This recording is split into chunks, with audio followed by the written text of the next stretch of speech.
वर्षा दिन सत्वे ब्रह्मपुर महानगर में गत किछि दिन धरी प्रबल खरा और गरम लगी रही लोक मैंने यातायात समय मुंडरे टोपी और छता धरी यातायात करुवा बेले आउ केतेक गछ तले आश्रय नेउछंती।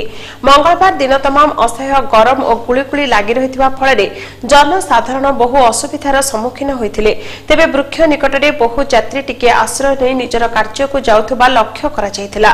वर्षा दिन में एपरी गरम नहीं साधारण आलोचनार विषय होईछि।